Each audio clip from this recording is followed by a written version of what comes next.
નમસ્કાર દોસ્તો, સ્વાગત છે તમારું તમારી પોતાની YouTube channel GK by M K sir Gujarati GK પર।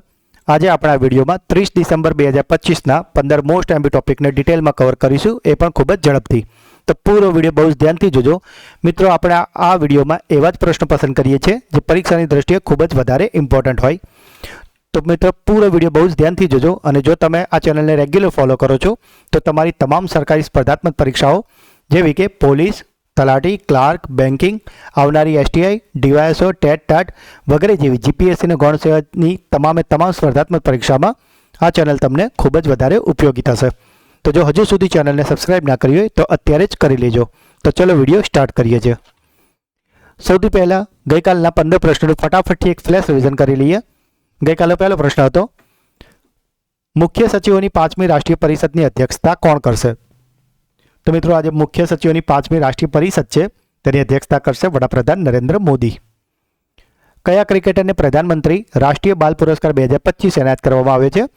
તો મિત્રો આજે રાષ્ટ્રીય બાલ પુરસ્કાર 2025 હતો તે અપાયો છે વૈભવ સૂર્યવંશીને, અને તેને આપણા રાષ્ટ્રપતિ દ્રૌપદી મુર્મુએ અર્પણ કર્યા હતા। અટલ કેન્ટીન યોજનાનું ઉદ્ઘાટન ક્યાં કરવામાં આવ્યું હતું? તો મિત્રો આજે અટલ કેન્ટીન છે તેનું ઉદ્ઘાટન કરાયું છે દિલ્હીમાં, અને તેનું ઉદ્ઘાટન દિલ્હીના મુખ્યમંત્રી રેખા ગુપ્તા અને મનોહરલાલ ખટ્ટરે કર્યું હતું, અને તેનામાં અટલ કેન્ટીનમાં માત્ર 5 રૂપિયામાં ભરપેટ પૌષ્ટિક ખાવાનું મળશે।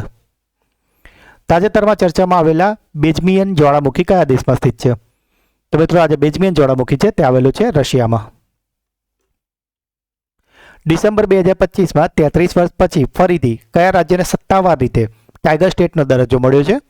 તો મિત્રો આપણા માટે ખુશીની વાત છે કે ટાઈગર સ્ટેટનો દરજ્જો ફરીથી મળી ગયો છે આપણા ગુજરાતને, અને હવે ગુજરાતમાં સિંહ, વાઘ અને દીપડો ત્રણેય એક સાથે જોઈ શકાય છે। કઈ પરમાણુ સંચાલિત સબમરીનને તાજેતરમાં મધ્યમ અંતરની બેલિસ્ટિક મિસાઇલ K4નું સફળતાપૂર્વક પરીક્ષણ કર્યું છે?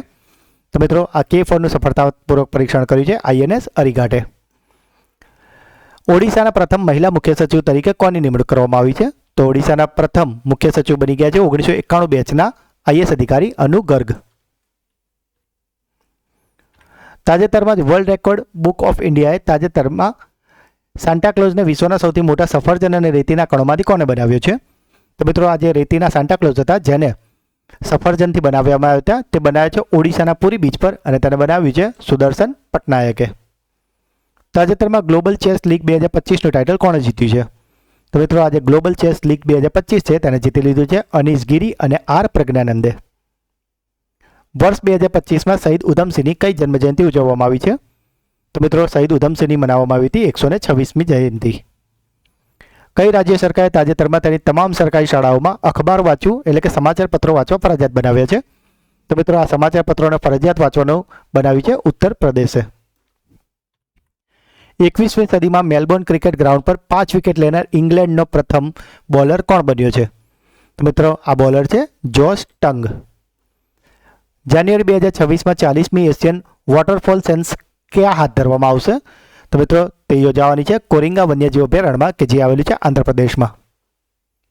કેન્દ્રીય ગૃહપ્રધાન અમિત શાહે ડિસેમ્બર 2025માં આતંકવાદ વિરોધી પરિષદ 2025નું ઉદ્ઘાટન ક્યાં કર્યું હતું? તો મિત્રો આજે આતંકવાદ વિરોધી પરિષદ છે તેનું ઉદ્ઘાટન કરાયું હતું નવી દિલ્હી ખાતે। અને ગઈકાલનો છેલ્લો પ્રશ્ન હતો, કયા દેશે જૈવ વિવિધતા પરિષદ COP17 માટે સત્તાવાર રીતે બટરફ્લાય લોગો રજૂ કર્યો છે? તો મિત્રો આજે પતંગિયા જેવો લોગો રજૂ કર્યો છે તે દેશ છે આર્મેનિયા। મિત્રો આ હતા ગઈકાલના 15 પ્રશ્નો, જેને અત્યારે આપણે ખૂબ જ ફટાફટ રિવિઝન કર્યું છે, પણ ગઈકાલના વિડીયોમાં આપણે એને ખૂબ જ ડિટેલમાં અને સારી રીતે કવર કર્યા છે। જો તમે તે વિડીયો ના જોયો હોય તો તેની લિંક ડિસ્ક્રિપ્શનમાં છે, એને જરૂરથી જોઈ લેજો, અને તેની PDF તમને અમારી ટેલિગ્રામ ચેનલ પરથી મળશે, જેની લિંક પર નીચે આપેલી છે। તો ચલો સ્ટાર્ટ કરીએ છીએ આજના પ્રશ્નો। રાષ્ટ્રપતિ દ્રૌપદી મુર્મુએ તાજેતરમાં કઈ ઐતિહાસિક સબમરીનમાં પાણીની અંદરની મુસાફરી કરી છે? તો મિત્રો આજે દ્રૌપદી મુર્મુજી છે તેમણે જે સબમરીનની અંદર મુસાફરી કરી તે સબમરીનનું નામ છે INS વાઘસીર। આ મુલાકાત 28 ડિસેમ્બર 2025ના રોજ વિશાખાપટ્ટનમ ખાતે હાથ ધરવામાં આવી હતી। તાજેતરમાં ગુજરાતના કયા જિલ્લામાં Shrimad Rajchandra Sarvamangal centre for women's એક્સેલન્સનું ઉદ્ઘાટન કરવામાં આવ્યું છે? તો મિત્રો આજે Shrimad Rajchandra Sarvamangal centre for women's excellence છે તેનું ઉદ્ઘાટન કરાયું છે ગુજરાતના વલસાડમાં। 27 ડિસેમ્બર 2025ના રોજ સંરક્ષણ મંત્રી શ્રી રાજનાથસિંહે ગુજરાતના વલસાડ જિલ્લાના ધરમપુર ખાતે Shrimad Rajchandra Sarvamangal centre of excellence four વુમનનું ઉદ્ઘાટન કર્યું છે. નેશનલ શૂટિંગ ચેમ્પિયનશિપમાં મહિલાઓની 50 મીટર રાઇફલ 3 પોઝિશન ઇવેન્ટમાં તિલોત્તમા સેને કયો મેડલ જીત્યો છે? તો મિત્રો આજે તિલોત્તમા સેન છે તેમણે જીતી લીધો છે ગોલ્ડ મેડલ એટલે કે સુવર્ણ પદક. તિયાનશાન સેંગલી ટનલ નામની વિશ્વની સૌથી લાંબી એક્સપ્રેસવે ટનલનું ઉદ્ઘાટન કયા દેશે કર્યું છે? મિત્રો આપ જે ઇમેજમાં જોઈ રહ્યા છો આ છે એ ટનલ જેનું નામ છે તિયાનશાન સેંગલી ટનલ અને આ આવેલી છે ચીનમાં. અને મિત્રો આની લંબાઈ 22.13 કિલોમીટર છે. તાજેતરમાં મહિલા આંતરરાષ્ટ્રીય ક્રિકેટરમાં ત્રીજા ક્રમે સૌથી વધુ વિકેટ લેનાર ખેલાડી કોણ બન્યા છે? તો મિત્રો આજે ત્રીજા ક્રમે સૌથી વધારે વિકેટ લેનાર ખેલાડી છે તેમનું નામ છે દીપ્તિ શર્મા. જો પહેલા અને બીજાની વાત કરીએ તો પ્રથમ નંબર પર છે ઝુલમ ગોસ્વામી કે જેમણે 355 વિકેટ લીધી છે. બીજા નંબર પર છે કેથરીન સ્કાઈવર બંટ જેમણે 335 વિકેટ લીધી છે અને ત્રીજા નંબર પર આવી ગયા છે દીપ્તિ શર્મા જેમણે 333 વિકેટ લીધી છે. તાજેતરમાં જ પરમ રુદ્ર સુપર કોમ્પ્યુટરનું ઉદ્ઘાટન ક્યાં કરવામાં આવ્યું છે? તો મિત્રો આજે પરમ રુદ્ર સુપર કોમ્પ્યુટર છે તેનું ઉદ્ઘાટન કરાયું છે આઈઆઈટી પટના ખાતે બિહારમાં. રૂફટોપ સોલર સ્થાપિત કરવાની બાબતમાં તાજેતરમાં કયું રાજ્ય દેશનું અગ્રણી રાજ્ય તરીકે ઉભરી આવ્યું છે? તો મિત્રો આજે રૂફટોપ સોલર છે તેમાં દેશભરમાં અગ્રણી રહ્યું છે આપણું ગુજરાત. ભારતની સ્કૂલ સ્થાપિત રહેણાંક સૌર ક્ષમતામાં માત્ર ગુજરાતનો હિસ્સો 50%થી વધારે છે.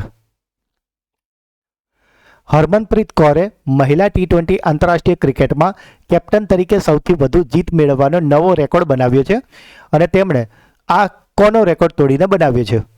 તો મિત્રો હરમનપ્રીત કૌરે આ રેકોર્ડ તોડ્યો છે મેગ લેનિંગનો. હરમનપ્રીત કૌરે મહિલા T20માં કેપ્ટન તરીકે 85 જીત મેળવી છે અને તેમણે ઓસ્ટ્રેલિયાની ભૂતપૂર્વ કેપ્ટન મેગ લેનિંગના 84 જીતના રેકોર્ડને તોડી કાઢ્યો છે. કઈ કંપની અથવા તો સ્ટાર્ટઅપે ભારતનું પ્રથમ સ્વદેશી અને અત્યાધુનિક MRI સ્કેનર વિકસાવ્યું છે? તો મિત્રો આજે ભારતનું પ્રથમ સ્વદેશી MRI સ્કેનર છે તેને વિકસાવ્યું છે વોક્સેલ ગ્રીડ્સે. તાજેતરમાં સોમાલીલેન્ડને સ્વતંત્ર રાષ્ટ્ર તરીકે ઔપચારિક રીતે માન્યતા આપનાર પ્રથમ દેશ કયો બન્યો છે? તો મિત્રો આજે સોમાલીલેન્ડ છે તેને સ્વતંત્ર રાષ્ટ્ર તરીકે માન્યતા આપી છે ઇઝરાયેલે. 26 ડિસેમ્બર 2025ના રોજ ઇઝરાયેલના વડાપ્રધાન બેન્જામિન નેતન્યાહુએ સોમાલીલેન્ડને પ્રજાસત્તાકને સ્વતંત્ર અને સાર્વભૌમ રાજ્ય તરીકે સત્તાવાર માન્યતા આપવાની જાહેરાત કરી છે. 1991માં સોમાલિયાથી સ્વતંત્રતાની ઘોષણા કર્યા પછી 30 વર્ષથી પણ વધુ રાજદ્વારી અલગતા પછી સોમાલીલેન્ડ માટે આ મહત્વપૂર્ણ રાજદ્વારી સફળતા છે. કઈ હાઈકોર્ટે તાજેતરમાં નામની બાજુમાં ઉપસર્ગ તરીકે નાગરિક પુરસ્કારની અરજી પર પ્રતિબંધ મૂક્યો છે? તો મિત્રો પહેલાં તો આ પ્રશ્ન તમને સમજાવી દઉં કે જે લોકો નામની આગળ પદ્મશ્રી, પદ્મભૂષણ કે પદ્મવિભૂષણ લગાવતા હતા તેને હવે પ્રતિબંધ મુકાઈ ગયો છે અને આ પ્રતિબંધ મૂક્યો છે બોમ્બે હાઈકોર્ટે. એકચ્યુઅલી દોસ્તો બોમ્બે હાઈકોર્ટમાં એક કેસ આવ્યો હતો જેમાં અરજદારે પોતાના નામની આગળ પદ્મશ્રી, પદ્મભૂષણ કે પદ્મવિભૂષણ જેવું આગળ ઉપસર્ગ લગાવ્યું હતું અને ત્યારબાદ બોમ્બે હાઈકોર્ટે નામની બાજુમાં ઉપસર્ગ તરીકે નાગરિક પુરસ્કારની અરજી પર પ્રતિબંધ મૂક્યો છે. ઓસ્ટ્રેલિયાઈ ક્રિકેટ હોલ ઓફ ફેમમાં સામેલ થનારો 62મો ખેલાડી કોણ બન્યો છે? તો મિત્રો આજે ઓસ્ટ્રેલિયાઈ ક્રિકેટ હોલ ઓફ ફેમ છે તેમાં સામેલ થઈ ગયા છે બ્રેટ લી. ઉત્તર પ્રદેશના કયા પક્ષી અભયારણ્યને તાજેતરમાં કેન્દ્ર સરકાર દ્વારા ઇકો સેન્સિટિવ ઝોન તરીકે જાહેર કરવામાં આવ્યું છે? તો મિત્રો આજે ઇકો સેન્સિટિવ ઝોન જાહેર કરાયું છે તે છે પાર્વતી અર્ગા પક્ષી અભયારણ્ય કે જે ઉત્તર પ્રદેશના ગોંડા જિલ્લામાં આવેલું છે. કયા રાજ્યમાં રામાનુજન ડિજિટલ મ્યુઝિયમનું સત્તાવાર ઉદ્ઘાટન કરવામાં આવ્યું છે? તો મિત્રો આજે રામાનુજન ડિજિટલ મ્યુઝિયમ છે તેનું સત્તાવાર તરીકે ઉદ્ઘાટન હાલમાં જ 22 ડિસેમ્બર 2025ના રોજ રામાનુજનની 138મી જન્મજયંતિના દિવસે કરાયું હતું તમિલનાડુમાં. બ્યુરો ઓફ ઇન્ડિયન સ્ટાન્ડર્ડ એટલે કે BIS તાજેતરમાં કોના માટે પ્રથમ સમર્પિત ભારતીય ધોરણ જેનું નામ છે IS 19412-2025 બહાર પાડ્યું છે? તો મિત્રો આજે ભારતીય ધોરણ છે તે બહાર પડાયું છે અગરબત્તી માટે અને તેનો ઉદ્દેશ્ય છે કે જે અગરબત્તીઓ છે તેમાં કેમિકલો અને રસાયણોનો ઉપયોગ ઓછો થાય અને કુદરતી અને નેચરલી રીતે જ તેમાં ઇન્ગ્રેડિયન્ટ ઉમેરવામાં આવે. તો મિત્રો આ હતા આજના 15 મોસ્ટ એમપી પ્રશ્નો. હવે સમય છે તમારી બ્રેન બુસ્ટર ટેસ્ટનો, જેના જવાબો તમારે કોમેન્ટ કરવાના છે. તાજેતરમાં મહિલા આંતરરાષ્ટ્રીય ક્રિકેટમાં ત્રીજા ક્રમે સૌથી વધુ વિકેટ લેનાર ખેલાડી કોણ બન્યા છે? રૂફટોપ સોલર સ્થાપિત કરવાની બાબતમાં તાજેતરમાં કયું રાજ્ય દેશનું અગ્રણી રાજ્ય તરીકે ઉભરી આવ્યું છે? કયા રાજ્યમાં રામાનુજન ડિજિટલ મ્યુઝિયમનું સત્તાવાર ઉદ્ઘાટન કરવામાં આવ્યું છે? તો મિત્રો ત્રણેય પ્રશ્નોના જવાબ તમારે કોમેન્ટ કરવાના છે અને આ વિડીયોની પીડીએફ પણ તમને અમારી ટેલિગ્રામ ચેનલ પરથી મળી જશે, જેની લિંક પણ નીચે આપેલી છે. તો અને મિત્રો, જો તમે આ ચેનલના વિડીયોને દરરોજ જોવાની આદત પાડો છો તો તમારી તમામ સરકારી સ્પર્ધાત્મક પરીક્ષાઓમાં આ ચેનલ તમને ખૂબ જ ફાયદો અપાવશે. તો મિત્રો, જો આપને વિડીયો ગમ્યો હોય તો તેને લાઇક કરો. જે પણ પ્રશ્ન પૂછવામાં આવે છે કે તમારો કોઈ ડાઉટ છે તો તેને કોમેન્ટ કરો. વિડીયોને વધારેમાં વધારે તમારો વોટ્સઅપ, ટેલિગ્રામ અને મિત્રોમાં શેર કરો. અને જો હજુ સુધી ચેનલને સબસ્ક્રાઇબ ના કરી હોય તો પ્લીઝ અત્યારે જ કરી લેજો. તો મળીએ છીએ એક નવા વિડીયોમાં. ત્યાં સુધી ભણતા રહો, આગળ વધતા રહો. જય હિન્દ, જય ભારત, જય ગુજરાત.